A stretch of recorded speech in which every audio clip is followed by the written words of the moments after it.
Hi everyone, James here from F9 Audio and welcome to the studio. Ever since we released F9 Electric Funk and Electric Funk instruments, we've been promising a video tutorial showing you all the tricks we learned during their creation, and that's exactly what we're just about to do today. It's quite a subject, so we're going to split it up over two videos. This first one will cover drums, drum editing and processing, and the second will cover the music, sounds and chords. There's going to be quite a lot of tricks along the way, so we're going to keep the editing nice and tight as we don't want you to miss a thing. Now, we're going to be working in both Logic and Ableton, but all the stuff I'm about to show you will work in absolutely any system, so don't be put off if you use another DAW. This is all about the production. Let's dive straight in. So I've just quickly pulled up one of the stem pages from Electric Funk. It's called Hardwired, it's at 120 BPM, and originally it does this.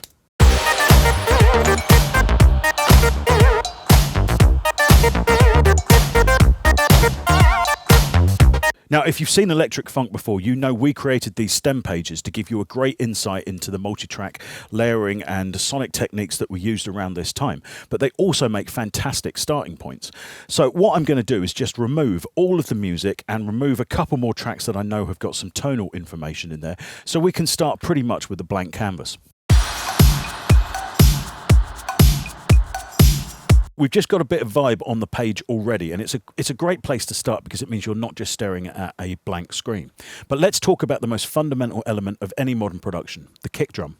So I'm going to show you a couple of different kick drum plots for the minute. The first one, I've taken the kick drum that was originally with this project and just chopped it out and put it into a little 4/4 pattern.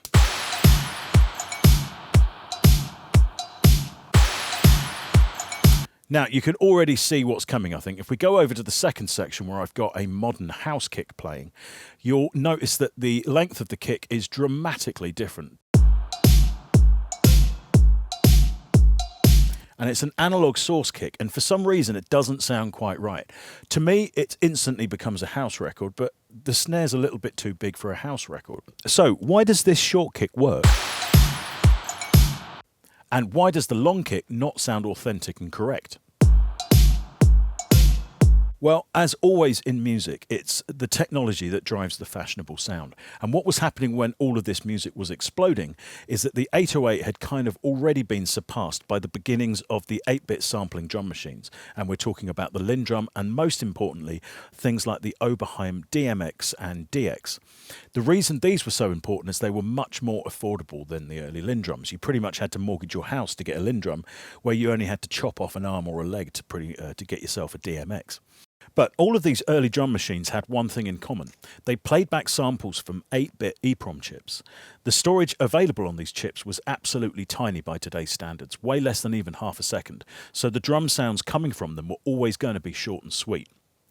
Also, the drum machine designers were basically copying the heavily damped R&B snares and kicks that were so fashionable from the disco and post-disco era. Now, in the mid-80s, sampling was such a new technology that very quickly all anybody wanted to use were these early beatboxes, which seems ironic now considering our return back to 808s. So for really authentic drum parts for retro funk, keep your kicks short. They don't have to be low on power or sub, just nice and tight. And there's another reason. We are going to be getting really melodic with the bass lines later on, and as a general rule of thumb, if your bass line has lots of notes involved, you're going to want shorter kicks so you don't get the tones interfering with that. You may be surprised to find that a lot of the tight kicks often used in drum and bass work can work really well with retro funk styles.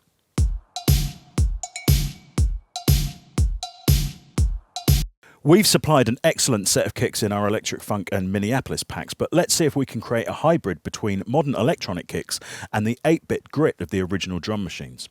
Of course, you can just alter the length of audio clips on screen and add a fade, but we'll need more control for layering, so let's head to a sampler. I've loaded our long kick into an instance of Kontakt and set up a non-4/4 kick part.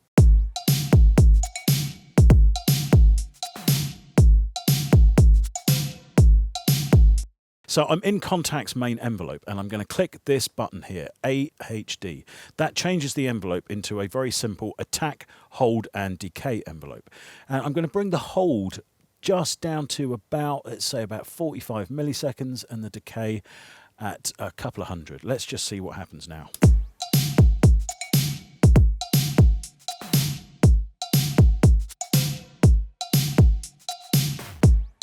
That's already starting to sound better to me, and it never ceases to amaze me just how much drums can really date a piece of music. Okay, now we've actually got that shorter, I'm going to drop the tuning a little bit to see if we can get a little bit more weight out of it.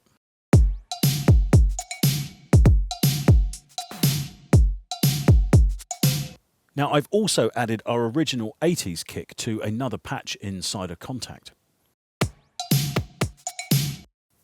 Now I actually want to layer both of these kicks up. So to help the process, I've got Kontakt in SP1200 mode. Having a low bit kind of kick drum for this element will really help the layering process.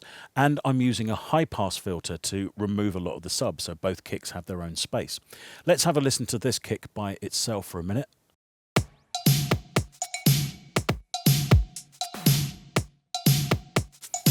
So we just want that kind of bite and that substance to the top part of it. And so now let's take it out of solo and hear it with the other more electronic kick.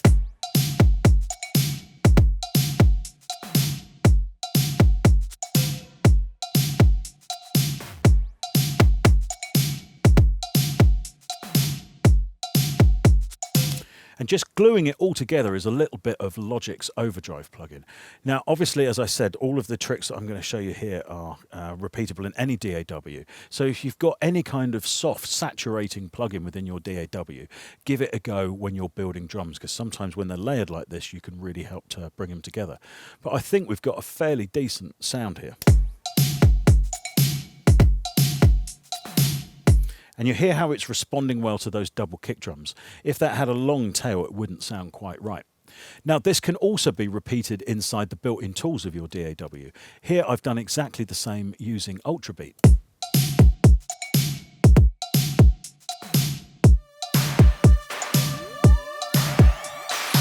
Now, to achieve that kind of AHD envelope style, I've actually just removed the sustain portion from the envelope on those sounds. So that means you can still tweak them in the same manner.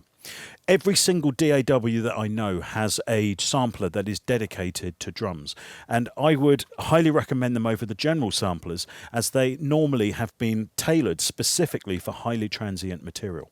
So now let's look at the second most important part of any rhythm track, the backbeat. And if you're not sure what I mean by that term, I mean the part of the bar that normally contains the snare or claps on a straight beat. Now, there's one thing that we found with this style of retro funk music. It is not about the snare. It is all about the claps. And let me show you. Here's just the rhythm part that we're slowly building up.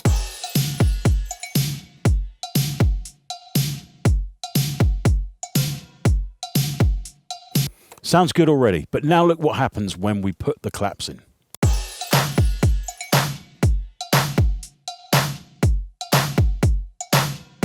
It automatically starts to sound like a party for some reason. Now, when I'm doing drums, I often just temporarily throw some mastering processing on to see how they'll react. Let's do that here.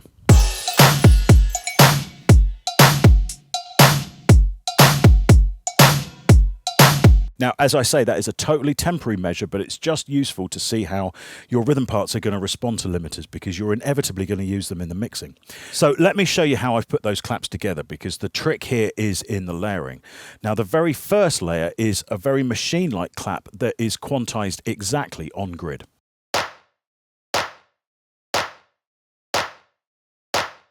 But as you hear, by itself, that's completely monotonous and actually quite mono. I've layered it up with another one, slightly thicker sound and slightly stereo. So already we're getting somewhere, but then I've added two parts, and you can see here the different tracks panned left and right. And what's important here is that I've used similar sounding claps on different keys, but they were played with the quantize off. So that means there's a degree of looseness to both of these. Now let's just hear them in solo.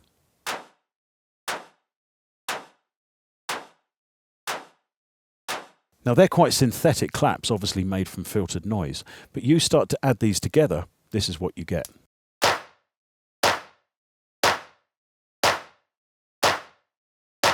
And thanks to the mixture of quantized and unquantized parts, there's a degree of life in it, there's movement, there's a human element to it. Add that to the rhythm track. And those small timing variations between the pan claps are already starting to bring this rhythm track to life. Now, this is going to be a recurring theme throughout this entire process. We are going to build in all of these little imperfections, and they will bring that human element that is so vital to this music.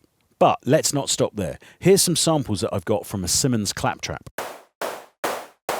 This is one of those interesting little black boxes from the 1980s that used a mixture of a little digital sample and a noise circuit to emulate the sound of thick, powerful R&B claps. Now, these are actually really rare devices. We were lucky to get one for the creation of Electric Funk. We've also created a free sample pack that is available right now on the F9 site so that you can download a load of these sounds. Now, I've already put one half of a stereo part in this, so I'm just going to pan our blank track here slightly to the right and actually record another part in, once again with the quantize turned off.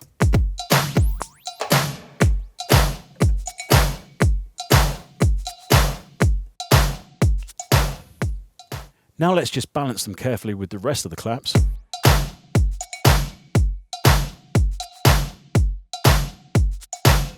But for me, you can never have enough clap. So I've created a little noise patch on Logic's very simple ES1 synth. Bring it down in level, and once again we're going to put a part in dead center, but with the quantize turned off.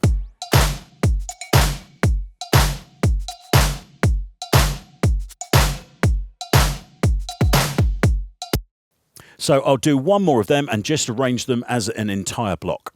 Now I'm just going to group all of these individual clap sounds together so that they can be controlled from one fader. And how about a nice little bit of overdrive on that, just to kind of push some of the tones out.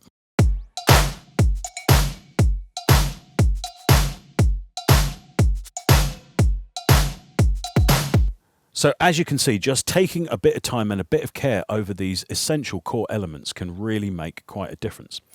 So I've just tidied up a little bit here, and as you can see, I've already set up a few parallel reverb processes that were going to work perfectly with this kind of drum production. Now let's just hear our beat without the ambience first. And then let's move on to the first reverb.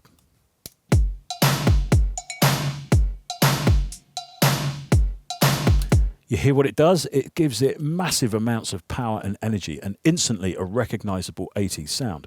Here's another reverb.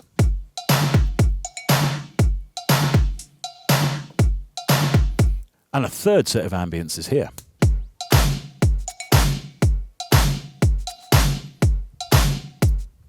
Now, remember we said earlier that technology always drives the fashionable sound.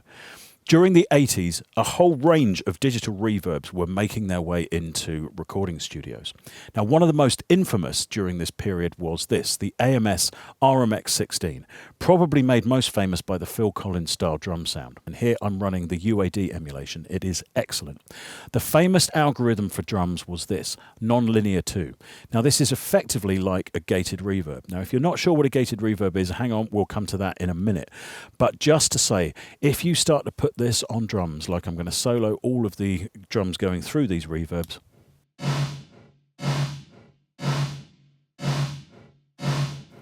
And then you add it to the original beat.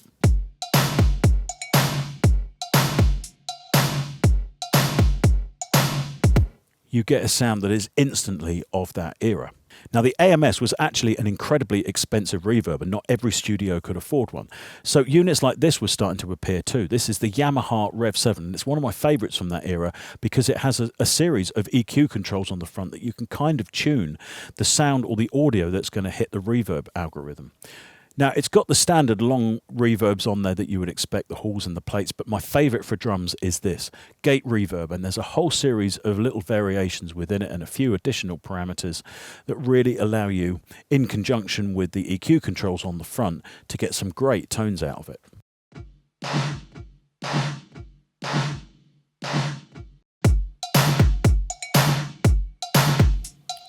The Rev 7 was nowhere near as lush as the AMS or the Lexicons that were out at the time, but it had its own distinct character. It was actually kind of quite cold, but that was very useful for percussion sounds.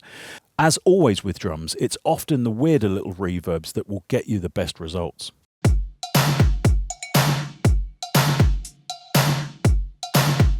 And here's our third set of gated reverbs. Similar kind of results, but all done completely using the tools built into Logic here. Now, all I've done is actually created my own gated reverb. So let me just turn off the rest of the processing after the reverb, and I've got open here Logic Space Designer. Now, I'm going to use a nice long reverb here on the snare. And the next thing I'm going to do is bring up a noise gate. Now, the reason I set these reverbs up in parallel and not on the actual main snare or clap channel, for example, is that I'm going to want to actually gate this reverb via the original dry sound. So here, when I open the sidechain menu in the gate, you can see I'm picking it up from the original snare track. So let's just turn that gate on and you'll hear exactly what it does to the reverb.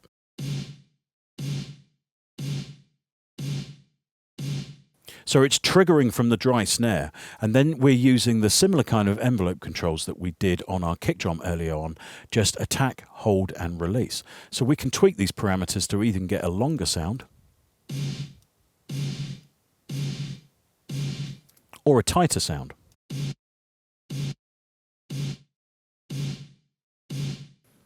Now let's take it out to solo and you'll hear what I mean.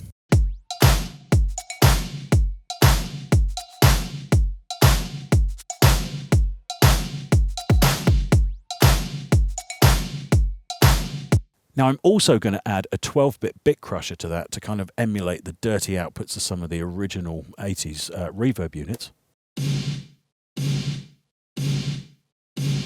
A lot of early reverbs had bad converter systems in them, so I'm going to emulate some of the dramatic filters that we use to stop aliasing internally using Logic's low-pass filter. We're also going to remove some of the subsonic information, as you can see here.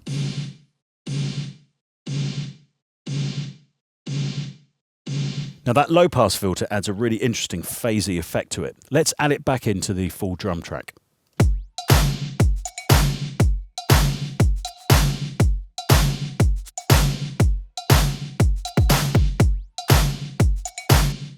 Now, I really encourage you all to learn this technique. For me, it's almost required reading in drum production. And of course, we're talking about an 80s style of music here, so the ambiences were massively overblown.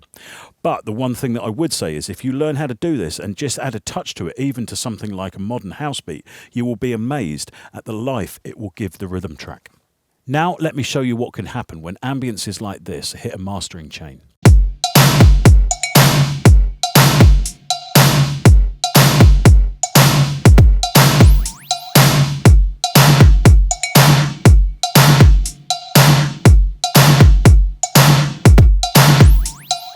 As you can hear, mastering processes like compression and limiting really bring ambiences forward.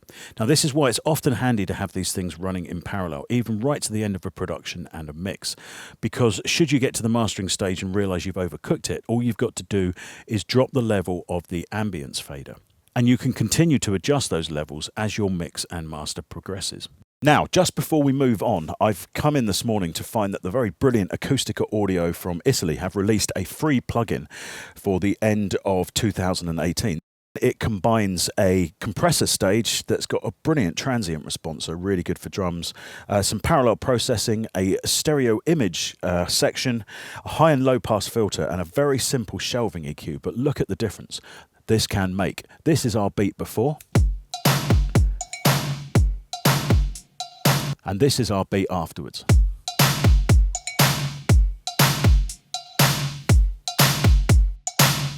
Acoustica Audio have pioneered an incredibly advanced analog hardware sampling system for many years, and it's considered by many industry pros to be as close to analog as you can get in software. So to have this available for free is a total gift. Do not hesitate. If it's still around, go and get it. You won't be disappointed. I just want to take a quick break now and play you something. It's coming up to Christmas 2018 here at the studio whilst we're recording this video. And what's been incredibly inspiring this year is to find out what you guys have been doing with the F9 releases. And the project I've got open is a perfect example of this. This is from a local producer called Andy who works under the name Degir. And he's basically taken the percussion out of one of the electric funk stem sets, built a house rhythm track around it, and then pulled up some of the sampled instruments of the synth stab menus from Electric Funk, added another F9 bass, and just created this entirely fantastic funky house track.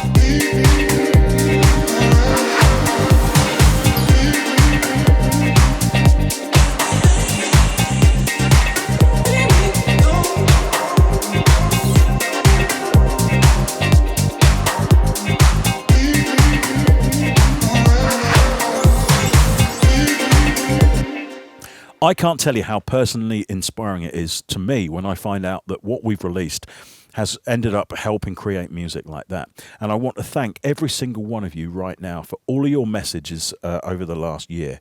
They've been incredibly positive, incredibly inspiring, and actually on many occasions very helpful for what we're going to do in the next few years. Let's start to talk about the top parts of our rhythm track: hi-hats, shakers and tambourines. Ever since I first started drum programming, I've always been trying to absolutely fill the top end with movement and parts. It's a very European thing to do from what I hear, but ever since the drum machines got involved in R&B music in the States, it was a very different story. In this music, it is all about the kicks and the snares, and less is definitely more on the tops when it comes to the funk. Even a straight quarter beat or 8-beat hi-hat parts will work perfectly.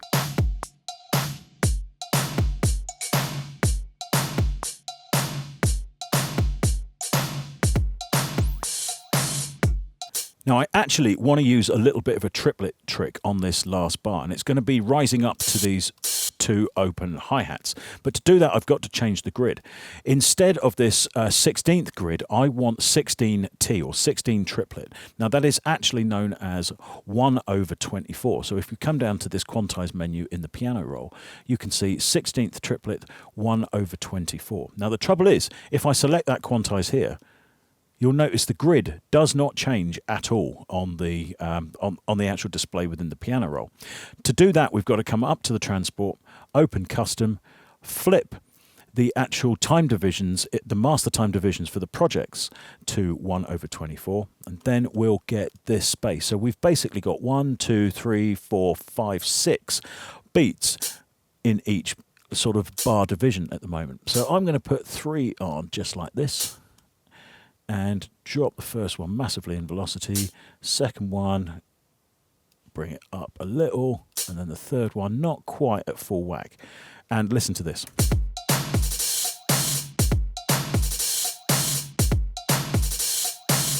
You can also do the same sort of frill just at the end. It works really well going into the next 4-bar section.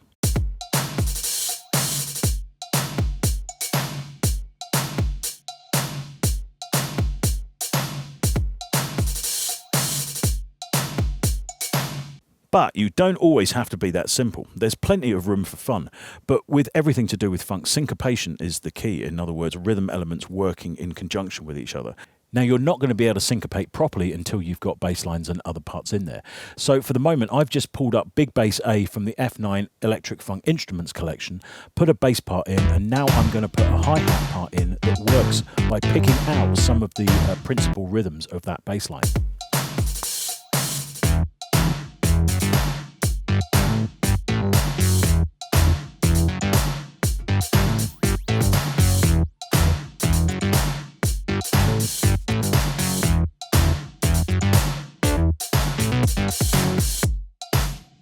I'm just going to now do a little bit of velocity editing, particularly on the double notes in this pattern. It's a mechanism that I know works really, really well. Anything with top end in a rhythm track, it's not always about where it's placed in the bar, it's how loud it is that can be really important to get the grooves working.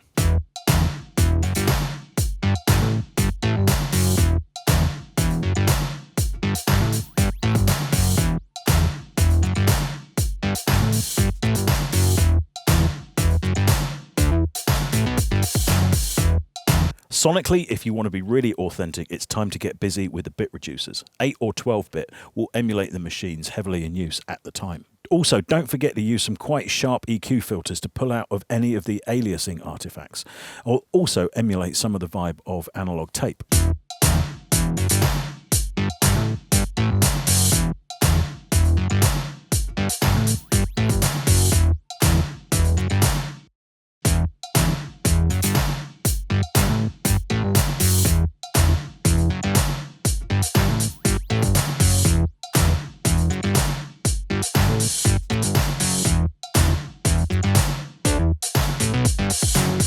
Most importantly, right at the end, level them as low as you feel that you can get away with. I promise you it will work.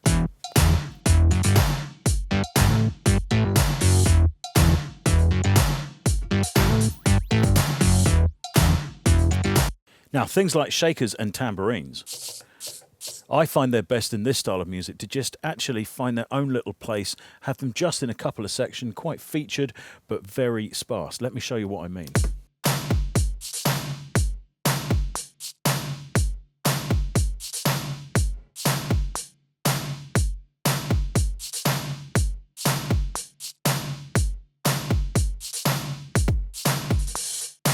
And then play them off against each other.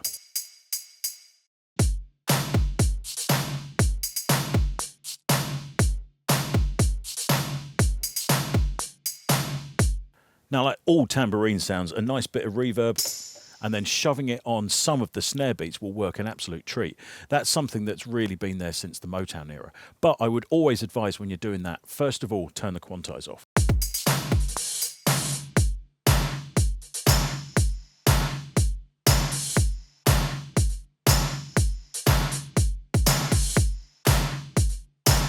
Now, here's another couple of tricks whilst we're here.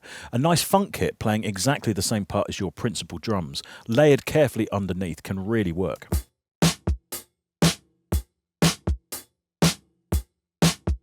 Now, I've actually used quite a serious amount of overdrive on this kit, but it is a round robin kit, so you'll get that wonderful thing where the drums are slightly different every single time. That's then being fired in quite hot into a tape emulation, and then I'm rolling some sub right off the bottom because we just want the cleanliness of our main kick to really sing through.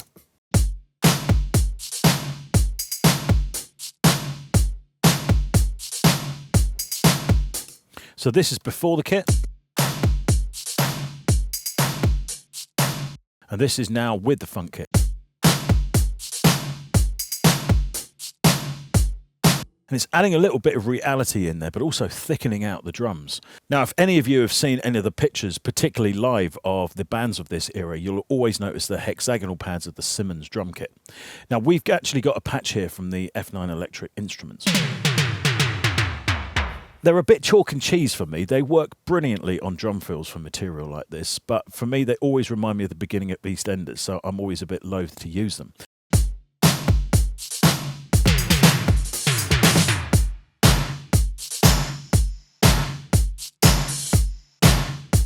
Now I'm also using a lower tone note just to pick out some of the snare hits, so they're kind of bolstering up, and I'm actually alternating between that Simmons tom and the tambourine.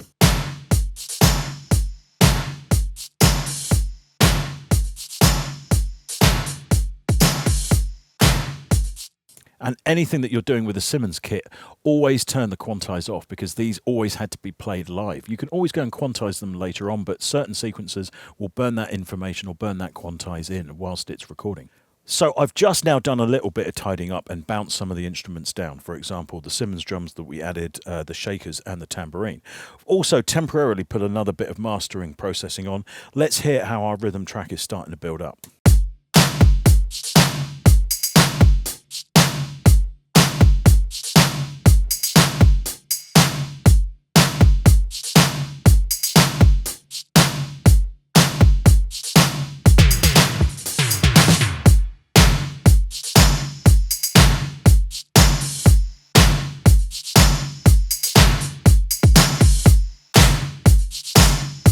Great, that's really coming together, and you can hear the backbeat has this enormous weight to it. It's almost bigger than the kick drum. This is perfectly in keeping with some of the mixing styles at the time, and one of the genius people involved in that was Steve Hodge. Now, he was Jam & Lewis's mix engineer for many, many years, and the weight that he used to get out of the drum sounds were incredible. Now, I know people that have heard the original multi-tracks to things like SOS Band, Just Be Good to Me, and are amazed when it's just a dry 808. All of the power and weight of the drums from that came from the mixing, and he was a genius at using reverb and some of the techniques that we've touched upon here. If you get a chance, go and read any interviews you will find with him. He's still active in Minneapolis today. Those of you that are really into your groove quantize may notice already that we're not using much swing. Now, a lot of the programming, particularly on the drums of the records back there, didn't actually have much swing on them because the sequencers involved didn't have a swing function, or the drum machines only had rudimentary swing. But a massive change was coming, and we should really talk about that now because all of this music was about to transform, all down to one device.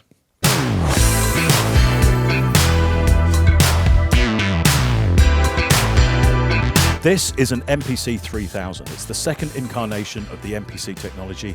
The first was the MPC 60. Now, we use this machine because it samples in stereo and it's 16-bit, and we can transfer information between this machine and the computer that's really, really handy. There's a very important signature right at the top of this box. Roger Linn, the inventor of the Linn drum. Roger pioneered swing in drum machines. There was a very rudimentary version of it inside the Linn drum, but he absolutely perfected it in the MPCs. Now, to give you a quick example, I'm going to play you a beat that I've programmed here using some samples from F9 Electric Funk.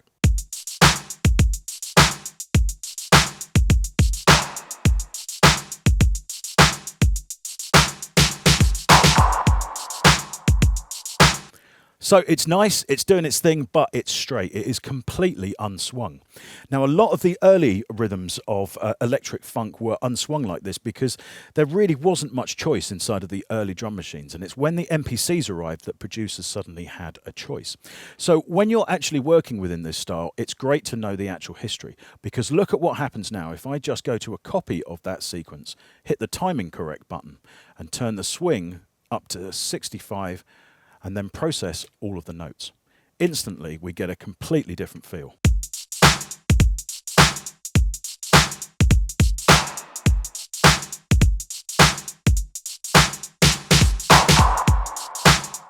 And you hear that drum fill completely come to life. Let me just play you the straight version.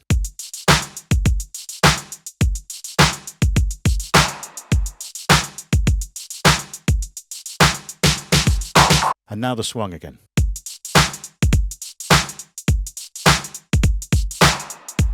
We all know that sound and that feel. And from the very first time the MPCs entered the market and producers started to actually experiment with those different swing values, everything changed. Now, this sound was pioneered by luminary R&B producers such as Jam & Lewis, Teddy Riley, Bernard Bell, Babyface and L.A. Reid. And for many years, the world's clubs were bouncing to the MPC swing. And once again, it's the technology driving the fashionable sound forwards. If you want to know more about swing and its fascinating musical history, we have a 3-part tutorial on the F9 blog. We'll link to it in all of the video posts. So, if you're after a mid-80s funk sound, keep the swing to a minimum. If you want that late 80s vibe and that new jack swing sound, turn it right up. Anywhere between about 62 and 70% will make your beats absolutely sing.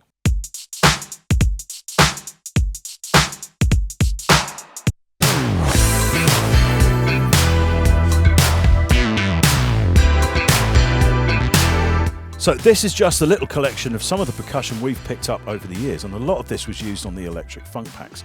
We've got some great bits of fun here, like this vibroslap and the flex tone.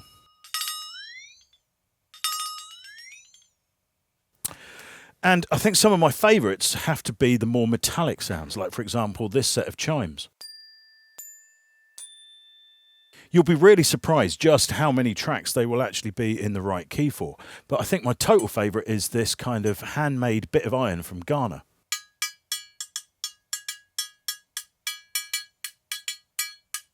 As you can hear, it's got a pretty solid sound. And of course, you can't go wrong with a couple of finger cymbals. incredibly piercing, but work brilliantly as cymbals. Now, one thing that I always was fascinated by in the early Jam and Lewis records was there always seemed to be this kind of spread sound over the top of certain bar sections, like, for example, going from a verse into a chorus. And what I found was a great wind chime, just simply doing that across the bar in the same way that a guitarist might slowly strum a chord, works absolute wonders. Got some of these more traditional blocks and a lower one here. And this lovely vintage old tambourine I found for about £3. It's worth checking out all of the second-hand shops and flea markets in your area to see if there's any percussion instruments in there. But obviously this is quite a sizable investment in terms of money. But we're a sound design company. It's our job to actually make sure that we've got these instruments and these things to be able to play with. But it doesn't mean that you have to spend the money. You will be absolutely amazed at what you can get out of some household items. So here we go, just a few household items I pulled out of the studio kitchen. But most importantly, I want to show you these. One thing I discovered that when one of my shakers fell on the floor and broke in the studio is that basically it just contained some rice and a bit of plastics. Then I thought, well, why am I spending money on shakers when basically you can get a series of grains and make your own? The best plastics are these much more solid, kind of strong plastics. They tend to have a little bit more definition in the shake. The softer ones don't record quite as well. So, as you can hear, they will sound exactly like a shaker in a track. No one's ever going to know that you've literally just spent £1 on a plastic bottle at the pound shop and stuck some rice in it. Salt containers. You probably can't hear that because the microphone's some way away. Brilliant for softer shakers. Now, when we come to the more hitty things, as I like to call them, there's a couple of little tricks. Get any kind of aerosol and the content sloshing about in it when you whack it, always whack it with a bit of metal, will get you some great kind of flexotone sound.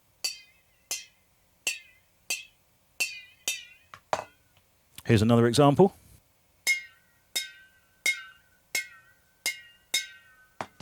But of course the classic is always a glass,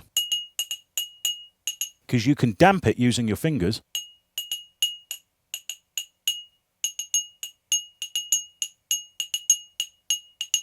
And of course, different size glasses will have different pitches.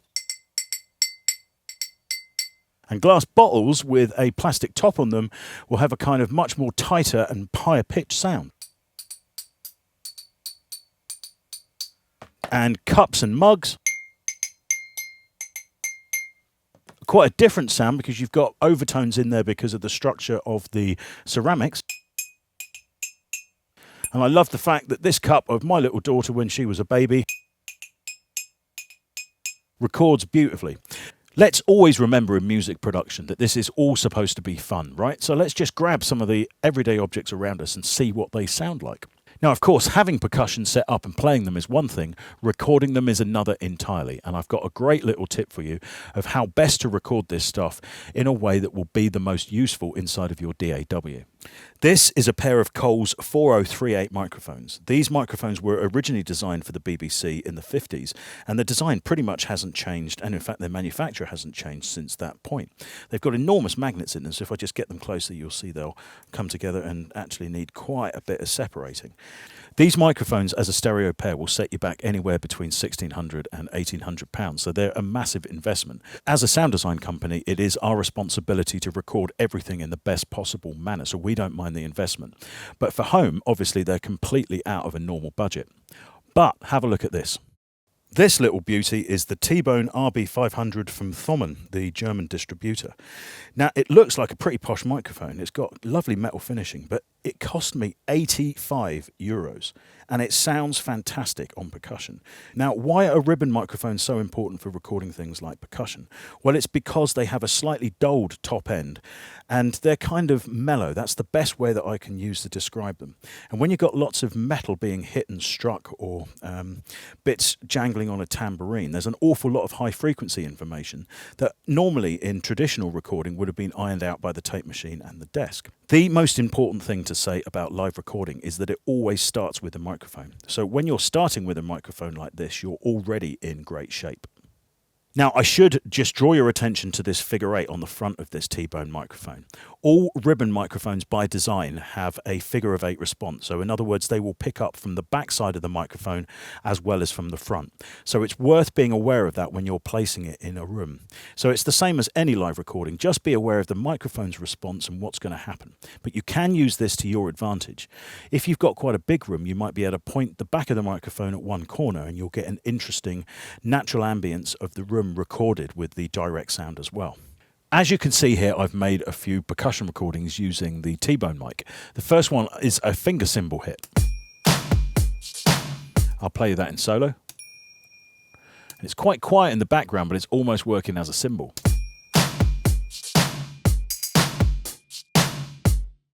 The second thing I recorded was a bell tree, and listen to what happens as this is slid across the movement from one bar section to another.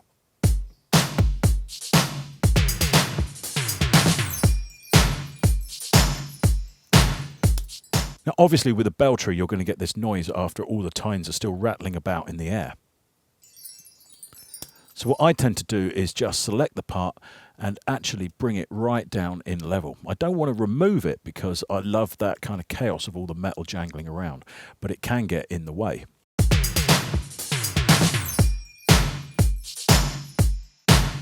So those two are working really well in conjunction with one another. And what sets them apart is they are very, very metallic sounds.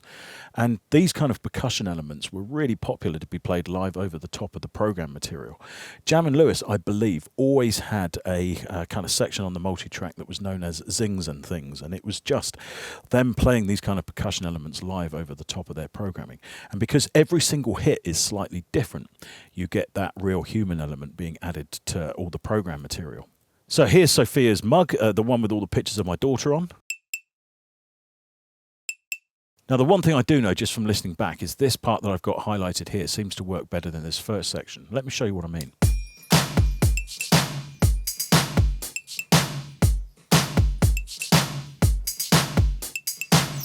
Got a nice little relaxed feel to them, so I'm actually just going to copy those parts across the entire rhythm track. No harm in getting something like that absolutely bang on if it works. The next sound I want to show you are one of the plastic blocks. This is the higher pitched one.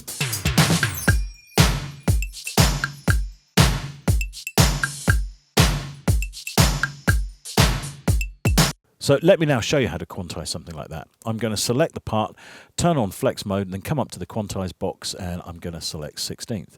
I'm just going to flip down this more parameter, and where it says Q strength, I'm going to bring that down to about 87. Let's have a listen.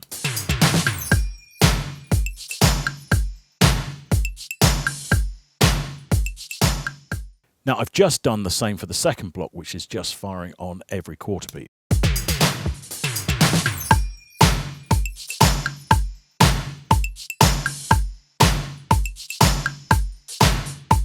And remember our Worcester sauce bottle, that is the last percussion element that I've got firing in here. Now I want that really tight, so into flex time again, slicing mode, and I'm going to quantize that pretty much bang on. Just pull it back a tiny bit, just to keep a little bit of humanization in there. Now, it is actually quite subtle and it does need a little bit of processing. So first of all, and the first thing I would always say with percussion, if it's not needed, roll off that bass. Depending on how close you've got to the microphone, and you should never get any closer than about 1 foot with percussion, you might have quite a lot of sub-information, so just take it out. And then keep an eye on the analyzer for the actual peaks. There's no point EQing where information isn't on percussion. And then your biggest friend in all of this is overdrive and distortion. But that's why it's also a great idea to make sure that you've rolled the bottom end off.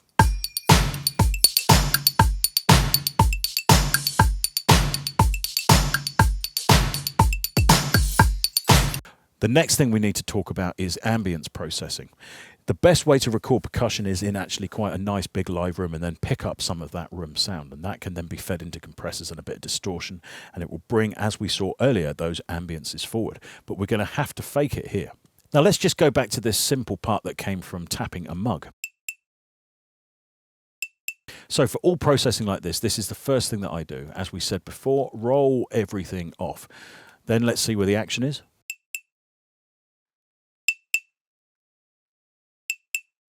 Then we're going to apply some tasty distortion, and you can really go to town with this. So EQ first, then distortion.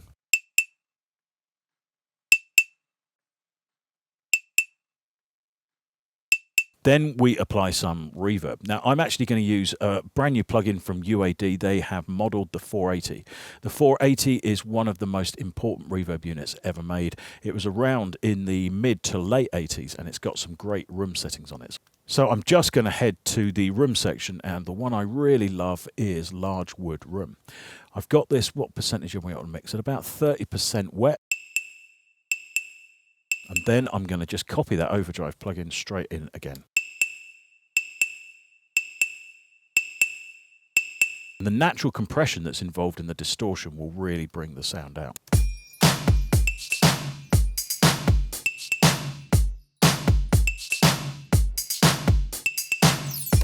So try that as a general method. Roll the bottom end off first if it's not needed, then apply some overdrive to bring some of the transient information down and bring the body of the sound up, then some reverb, then some more overdrive. You'll notice I'm not using compression. I find overdrive and distortions to be a far better method to do all of this.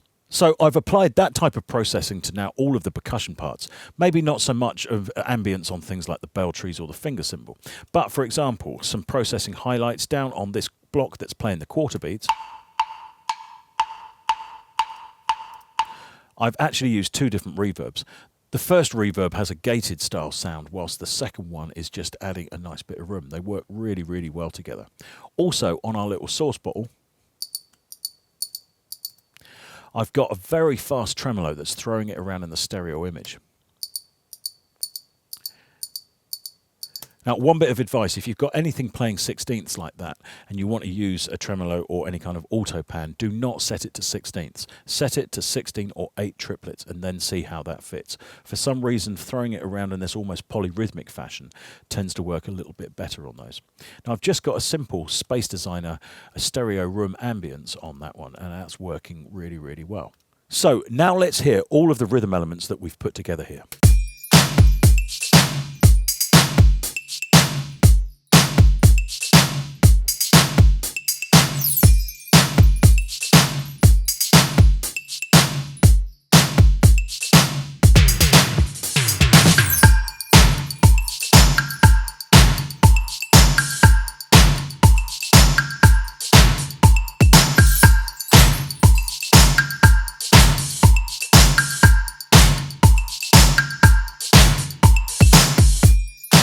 For me, that has really come together well. And even though it's incredibly tight, you've still got these human elements in there. You've still got these little imperfections, meaning that you can almost subconsciously hear those little changes. And that's really going to pay dividends when we start to put the music on.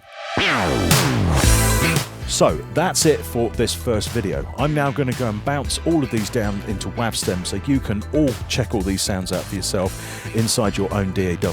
If you've liked any of the drum sounds on here, pretty much all of them have come from F9 Electric Funk. Thanks for watching this video and look out for the second one. I promise you, you don't want to miss it. We'll see you next time.